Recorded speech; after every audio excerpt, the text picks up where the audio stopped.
Welcome to Season 1, Episode 8 of the AllTalkSports Show. Today we're going to talk about every NBA's team win total, over, under, or even for each of the teams. We'll give a good reasoning why. We'll mention the team's win total last year, some of the changes that they made. So, right away, we're going to start off with the Bucks. And their over-under is 54.5, and last year they had 60 wins. I'm going to say over, even though they lost Brogdon and Mirotic. 54.5 wins in the Eastern Conference now should be pretty easy for them, considering it got weaker and they had 60 last year. They're going to rely a little bit more on Middleton to be better and be worth his contract. So I think that the Bucks can easily go over 54.5. I don't know how much over because I don't think 60 wins is likely again, but we'll see. Next we have the Pacers, and their over-under is 48.5, and last year was 48. Yeah, so the Pacers are going to be without Oladipo until about December. Last year they were without him for a decent amount of time, and had Bogdanovich stuff with the scoring. So you added Lamb and Brogdon, which was a huge signing. He's a 50, 40, 90 guy. So I'm going to say under, but I don't think they're going to lose that many games under. It's going to be very close to around 48 wins, and they should be competing for the 3 or 4 seed in the conference. But the thing with them is, it's like we said for the Sixers, it's going to take time. It's a fairly new team. The Bucks, have most of the same pieces coming back, important pieces. So the Pacers are fairly new.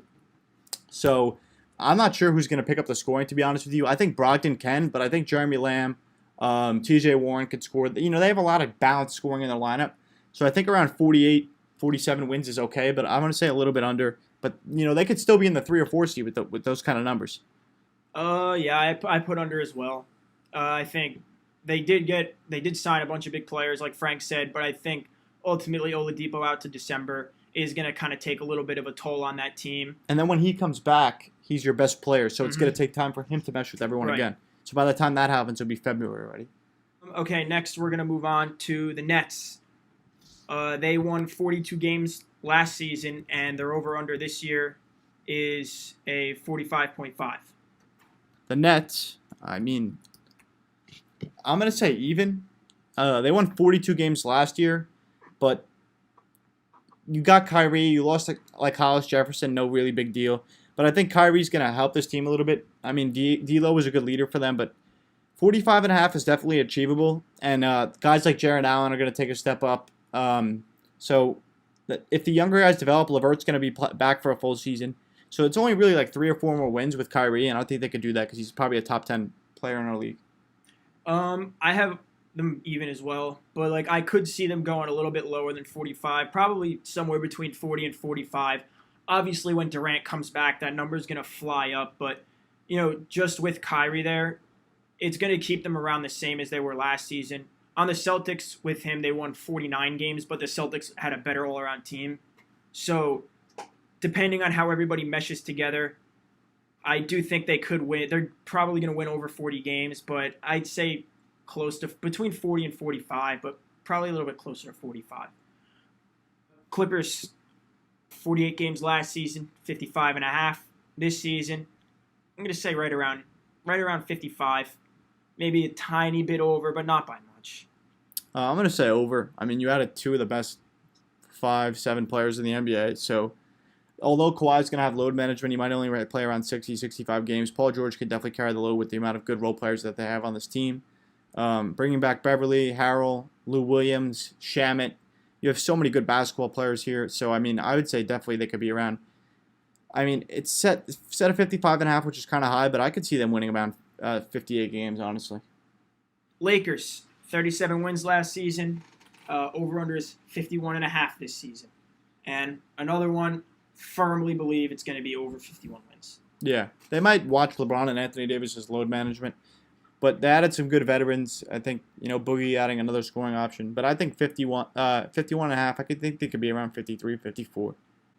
I would say right around 55. I think the team is going to improve tremendously this year.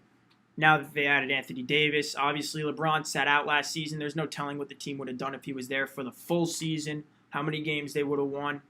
They were plagued by injury. They could have been a playoff team easily if LeBron never got injured, and Lonzo as well. So I think 51 is a really good number, but I think they're going to surpass that by probably I could see them winning 58, 59 at the most, but I'd say right around what you said, 54, 55 is a good number. This team's going to be really good this year. Pelicans next. Yeah. 33 games last season, 36 and a half this season. I'm going to say over. I'm going over with that one. In my eyes, they got a lot better, to be honest with you. You added Lonzo, Josh Hart, Zion in the draft, Brandon Ingram, Derek Favors in a trade, Jackson Hayes, Alexander Walker. 6 basketball players for losing basically Anthony Davis. I mean, it's crazy. I think they got a lot better. You added J.J. Redick too in the offseason. One of the best shooters, only get paid $13 million. It's crazy. They have unlimited potential. This team could easily be in the playoffs and could easily be, challenging a team in the first round. A lot of people are saying that they're going to be like the dark horse for the playoff run. They think they're. I think they could honestly sneak their way in. I really think it is disrespectful also to have them at 36.5. The entire sports media loves Zion so much, but they don't think that he could bring them up over 3 games in their win-loss total. I don't get that. But, however, they're going over 36.5.